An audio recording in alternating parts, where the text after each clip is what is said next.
Welcome to the Friday Show presented by Monmouth Park. I'm bloodstock editor Joe Nevills, and I'm starting this thing first. All right. Well, I'm hosting today. I've got our publisher, founder, Ray Paulick. We're going to speak to him momentarily. But first, a little information for you about Monmouth Park. I know you're busy over the weekends, and Monmouth Park has you covered here with their Win Early Pick 5. Every Saturday and Sunday card, races 1 through 5. If you want to get done early and get on with your day, first race in the sequence is at 12:15 Eastern. Then you're done by 2:15. Estimated pool of $100,000, and your average payout last year was over $3,700. So you can get your bets in early, cash out early. Go on and have a good afternoon. Ray, thanks for being on with us today. Well, thanks, Joe. You forgot to say that they have twilight racing on Friday night, though. Oh, you see, this is why both of us work on this. This is why this works. So, Ray, I want to get to know you better, and I think a lot of people would. So today we're going to talk a little bit about your background in the sport, why you decided that this was what you wanted to do when you grow up. So I'm curious, first off, just what was your first experience with horse racing? Well, did you hear from my doctor that I've got a terminal disease or something? Is that why we're doing this?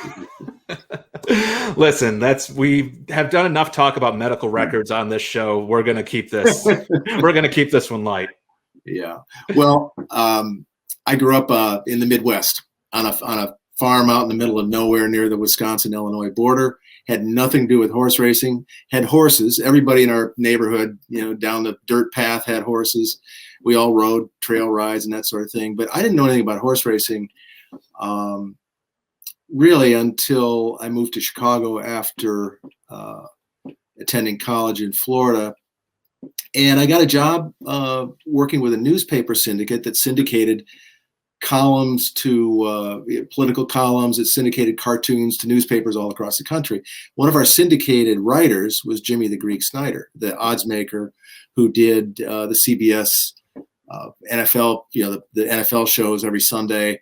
He was the first odds maker to distribute betting odds. This was 1975, 76. So this is long before sports betting was legal anywhere outside of Las Vegas. One of the things that Jimmy wrote about, or I should say his ghostwriters wrote about, was horse racing. And I had no knowledge of horse racing, and I came to edit the column, and eventually, for a very short time, had to be his ghostwriter because he couldn't keep ghostwriters.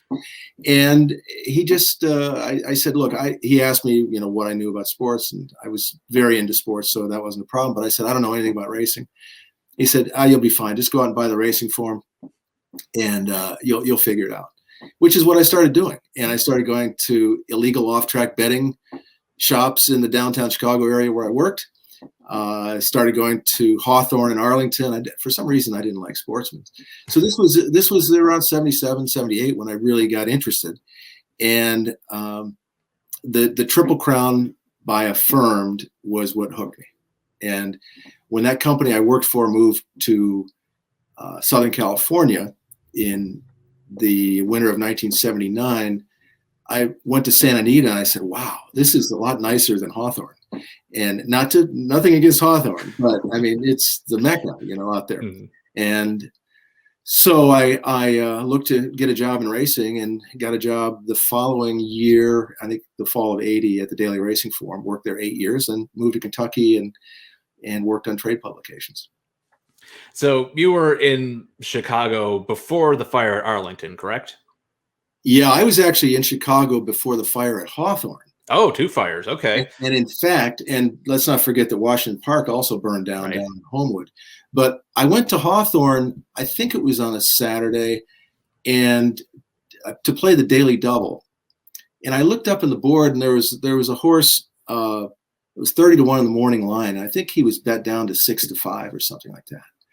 And I just looked at the past performances and said, this doesn't make any sense. So of course I bet the horse, mm-hmm. and he jogged. He won easily.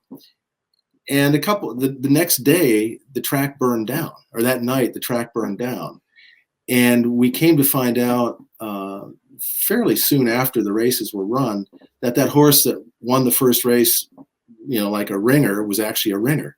Mm-hmm. And the suspicions were, and I don't think they were ever proven, that the people who did the ringer substitute were the ones that lit the torch to burn the track down. But I don't think that was ever proven. Wow, that's literally burning the evidence. That's how you get those jobs done, I guess. But the certificates were in a safe, and the safe was not destroyed in the fire. Well, early on, were there any kind of local horses that really grabbed your attention that you sort of latched onto as your personal favorites? Not really local favorites in Chicago. It was mostly meat and potatoes horses, mostly claiming races. I got more, like Eddie Delahousse was riding in Chicago at the time before he went out west, Race the Bill. Two guys that were dominating riders at the time. I think Early Fires was riding then in Chicago. But I didn't really get into the great horses until I moved out to Southern California and saw Affirmed, Spectacular Bid, and John Henry in consecutive years. So you mentioned Affirmed earlier. What was it about Affirmed, aside from obviously the Triple Crown success, that really captivated you about the horse? I don't know. He was, like Secretariat, who, I was aware of Secretariat, but didn't really follow racing that much at the time. He was a flashy looking horse, a chestnut. I liked his running style. I loved the fact that he had that rivalry going with Alydar, and I thought Alydar was going to win the Belmont, and when Affirmed turned him back the length of the stretch, I just thought that's as good as it gets. So it seems like you also really were drawn to a lot of the personalities in the game. You mentioned the jockeys, more so than the horses themselves at Arlington. Who are some of those early sort of human figures that really drew you into the sport? Well, when you go racing at Santa Anita and Hollywood Park before it was destroyed, it was a little bit like going to Hollywood. You'd see Cary Grant wandering through the boxes, or Elizabeth Taylor, or one of my favorites was Don Adams from the Get Smart TV show, who used to do double headers. He would do the Thoroughbreds in the afternoon, and then he'd go to the harness track at night. He'd go, Santa Anita to Hollywood Park. Of course, the fact that I saw him suggests that I was doing the same thing, which is kind of a degenerate thing. But in terms of, this was back in I got my first press credential, I think it was before I went to work at the Racing Forum. It was when I was actually doing work for Jimmy the Greek. And I remember just going up to the press box and, seeing what an exciting place it was. I mean, almost every seat was taken. Every newspaper in town had at least two people there. So it was fun to hang out in the press box. And you'd have people like Bobby Frankel come up to the press box and just kibitz with everybody, or Julio Canani, who I think was reading race results in Spanish for a local radio station. So it was, Southern California was, at the time, it was the best, I thought. Was there anybody in the press box who sort of took you under their wing when you were kind of coming up and sort of said, stick with me, kid, I'll show you how this is done? Well, when I started at the Racing Forum, I worked in the office. So we had to handicap, I don't know, 20 tracks a day. I mean, wow. It was like a factory. And I worked with a guy named Jack Carlick, who was the line maker for the Racing Forum, who did the Southern California tracks with comments on a graded handicap. And so I worked very closely with Jack. And Jack passed away just in the last couple of years. And he was really fun to work with. He was good at what he did, and he made it fun. And he just, he had an expression for what he calls KIAs, know-it-alls. And I was delighted when he included me in the KIA club. That's a good group to be in. That's the first time that some of the folks at Thoroughbred Times called me a degenerate was really a true badge of honor day for me. So that was, I can appreciate that. So, I mean, going on from that, other things at Santa Anita, what else kind of jumped out from you from your first sort of experiences at Santa Anita? Well, I got there the year that Steve Cawthon had moved out to California, and I was a big Steve Cawthon fan, and I started betting him. And this is when he went through a string of, I think, 113 races without a win. So I remember when I moved to California, it wasn't that I didn't have the best luck in the very beginning. Not that I was only betting jockeys, but when you like a certain jockey and you see a horse that should win, you bet him. I don't know. There's just, what really stuck out to me at the time was average attendance on a 5-day week was 27 or 28,000 Good at Lord. both Santa Anita and Hollywood Park. So a press parking spot was golden. There were times where you go to Hollywood Park when they had a giveaway and they had more than 50,000 people there. There was no parking left. I mean, it was just full. The track was just so vibrant, and every seat was taken. The apron was full. These were really exciting days, and I like to say that for me, the golden era of horse racing was when I moved out to California in '79. Over the next 5 or 6 years. So the move out to California, obviously that's a big life decision. At that point, you kind of have to know what you want to be when you grow up. What was it that sort of helped you chisel into, okay, I want to be in horse racing media? What made you decide, okay, we're doing this? Yeah, so I was in the office for the Racing Forum, near downtown Los Angeles, and I started doing some freelance work for the Thoroughbred Record. Mm-hmm. Thanks to, I think it was Jay Hovde, who was the assistant editor at the Forum at the time. So I wrote some freelance stories covering major races in Southern California. I got to interview people like John Gosden, who at the time was in Southern California, Charlie Whittingham, jockeys, the greatest jockey colony that you can imagine: Shoemaker, Pinkai, McCarran, Della Houssaye, all these guys. And so I started doing that freelance work, and then I got a call from someone that you know well, Mark Simon, who was just who was just starting the Thoroughbred Times in, I think, around 85 or 86. And I came back and did an interview with him for the job. Turns out he didn't fill the job at the time, but a couple of years later, we talked again, and I moved to Lexington, Kentucky, to be managing editor of Thoroughbred Times in 1988, which it was a big move. I grew up in the Midwest.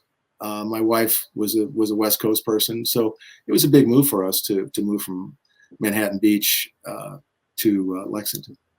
So we missed paths as employees with Thoroughbred Times by about, 2 decades or so. Yeah. But, we were both employed under the same roof at one point with Mark Simon, who was also my editor at the time there, and also with the Daily Racing Forum. So we share some commonalities there. Was that a hard decision to go from California to Kentucky, or was it something that was kind of, if you want to sort of keep being in the business and moving, being a full-time thing, this is kind of what you got to do? Yeah, I what I was doing at the Racing Forum was okay. It was handicapping and, editing stuff and putting the paper together. But I really became interested in the business, the industry, not just the gambling part of it, or not just what happens from 1 o'clock to 5:30 at the races. Mm-hmm. And, so the stories that always interested me were the industry stories, the trends in the business. And I realized that that's what the trade publications did. And so that's really why I wanted to make the move to a weekly magazine like the Thoroughbred Times, and then eventually over to the Blood Horse. So it was my interest in the business more so than just the racing and the gambling, which I do like. I mean, most of us, if we're in this business, that's at least part of the appeal. Yes. So what year did you say that was? You moved to Kentucky? 88. 88. So in the time between 88 and 2021, what would you say is kind of the biggest shift that you've seen from the business standpoint? I think it's the consolidation of so many horses into so few hands. The super trainers. When I think about when I was in Southern California, you'd watch the San Luis race stakes, and it wouldn't be unusual for Charlie Whittingham to have 3 starters. That's no different than today when you look at a turf race in New York and Chad Brown has 3 or 4 starters. But you see it all the time now with so many horses in the barns of Chad Brown, Todd Pletcher, Brad Cox now has multiple strings, and out west, Bob Baffert is obviously gets all the best 2-year-olds. So. The biggest change, I think, is the winnowing out of the smaller trainers that are good horsemen that are just not getting the opportunities. Mm-hmm. Is that a course that you think could be reversed eventually or somehow, or do you think that's just the natural evolution of things? I would hope that owners realize that they're probably not getting the best attention they could get with a trainer that's got 3 or 4 different strings, and he's, you're not getting personal attention for your horse, and you give it to somebody who's just as good a trainer, just as good a horseman, that doesn't have 200 horses to care for. So I think it's up to owners to make those changes, because I don't think you can legislate super trainers out of business by limiting stalls. I'm not sure that's going to work. Mm-hmm. So this one's going to be kind of inside baseball, but I'm legitimately curious myself, and I'm going to have to watch this eventually too. So I'm considering myself a viewer. We're doing it. From a publishing standpoint, from turf writing, what would you say is the biggest change in just sort of how the sport is covered from when you first started to where we are today? Well, my first Derby was 88 when I worked for Thoroughbred Times, and I just remember walking into the press box. There was in the old press box at Churchill Downs, there was a room kind of off to the side where the greats were. Jim Murray from the LA Times, Edwin Pope from the Miami Herald, Joe Falls, the greatest columnists that were in business at the time. They all came to the Derby, every single one of them. They didn't go to the NBA or whatever playoffs were going on at the time. They all came to the Derby, and it was just like, it was like walking into the sports writing Hall of Fame. Mm-hmm. They don't exist anymore. The death of daily newspapers, or the demise of daily newspapers, has really changed how racing is covered. There's no daily newspaper coverage anymore, and so it kind of falls to people like us, to trade publications, to occasional pieces by people who aren't full-time turf riders, and so it's been a huge change. The other change is for the better, and that is the access to races. When I worked at the Daily Racing Forum, there was a TV show that would replay the races every night at 7:30 or something on a local channel, but sometimes we would go to a bar near the track where they would actually get videotape of the races, and we'd sit and watch them and take notes, and for trip handicapping purposes. But now you can call up any race that you want to on either some of the betting sites or RTN or YouTube. So the access to the content is just unbelievable. And it's amazing how quickly that's become available too. I mean, I'm celebrating my 10th year working full time in the business, and even just when I started, immediate access to races was so different from where it is now, where you can just pull anything up you want on a whim. You had to either have an account or something that you probably had to pay for. Now, a lot of the stuff you can get for cheap to free. It's really something else. Yeah. The other thing that's you said you've been in the business 10 years. I just remember first times you go to the racetrack. Remember payphones? Remember what payphones? Oh yeah. They had payphone booths at the racetrack, but about 10 minutes before the first race, the security guards would go around and lock them up because you couldn't use a telephone at the racetrack because they feared that you were calling. So it was like the first time I saw that, I thought, why are they doing that?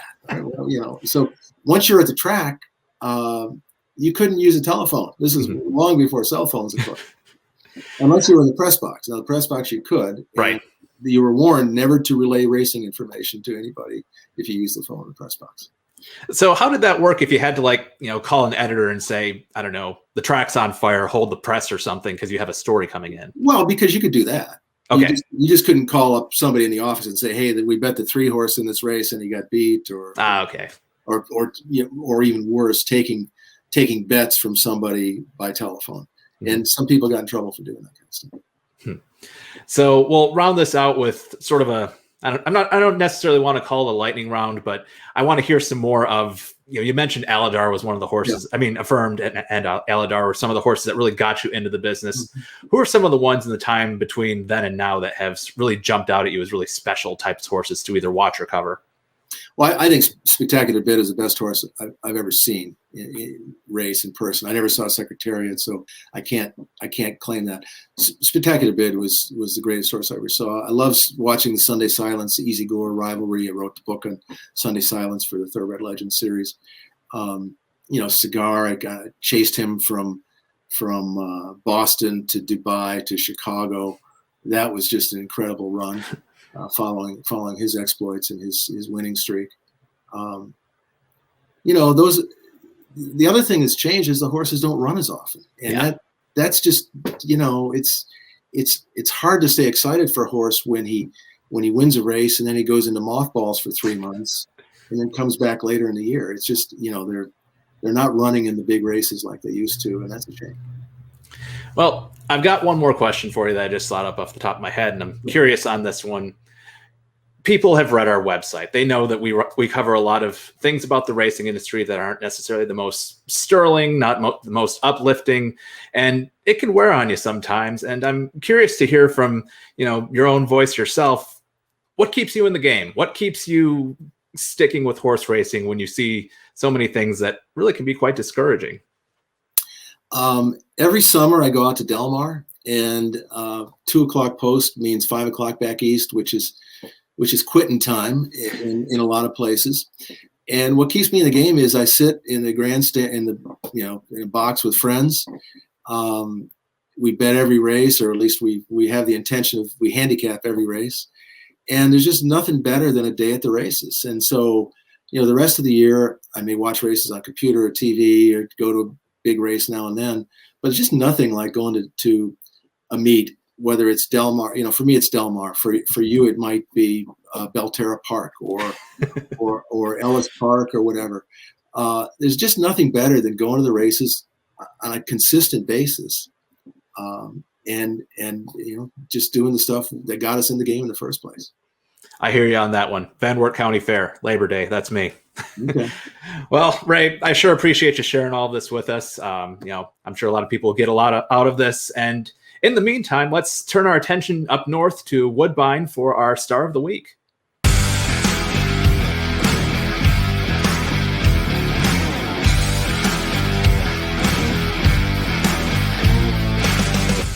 And now coming is A.B. Splatter to join Roaring 40s, and A.B. Splatter with a ton of horse here. A.B. Splatter's hit the front.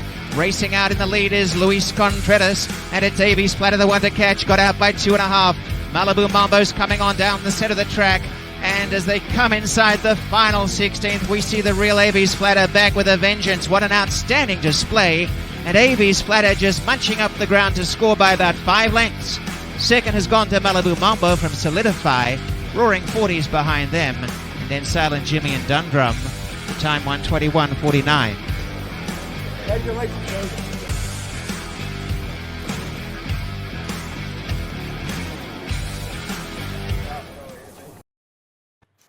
So thanks to Woodbine, we'll be focusing on a notable runner at Woodbine for our Star of the Week for quite a while going forward. And our first one so far is A.B. Splatter. Won a 7-furlong race on June 13th by 5 1/4 lengths. Just an outstanding, impressive effort. Yeah, and what you didn't see there is that A.B. Splatter didn't really get away that well, and just kind of moved up on his own and ran away with it. You got to give Josie Carroll a lot of credit, the trainer of A.B. Splatter. This horse was a champion 2-year-old in 2018, champion in Canada. Was second in the Queen's Plate. I think was a graded stakes winner as a 3-year-old. Didn't win any stakes last year. I think only ran 3 times. Was graded stakes place twice, and has come back, based on that performance, as good as ever. So all credit to Josie Carroll for the patience and for keeping this horse in really good shape. Definitely. This was the horse's first win since the Grade 3 Transylvania in 2019. This was during Keeneland's April meet. There was 8 starts between wins there. But it's not like this horse fell off the face of the earth. You mentioned second in the Queen's Plate, second in the Prince of Wales, third in the Breeders' Stakes in 2019. Last year was second in the Grade 2 Eclipse Stakes. So nothing to spit at here. This horse had not lost his way, just hadn't quite found the winner's circle yet, and finally got the job done here. And you know what? Wasn't it just great to see racing from Woodbine? Oh, we've had a delayed start, and it's just the folks up there had to put up with a lot to get racing going again. And let's just hope they complete the whole season like they weren't able to do last year. And they had record wagering on opening day, which was fantastic. You'll love to see it. So, yeah, Ray, thank you for answering our questions this week. That's been this episode of The Friday Show presented by Monmouth Park. Don't forget about that Win Early Pick 5. If you're watching this on YouTube, like, share, subscribe, get all that out. And while we're doing plugs, the Fasig-Tipton Santa Anita edition of the PR Back Ring, our mobile bloodstock newsletter, will be coming out on Monday. Be sure to look at that for your emails and on your website, on your phones especially. And that's what we got. Thank you for watching, and we'll see you next week.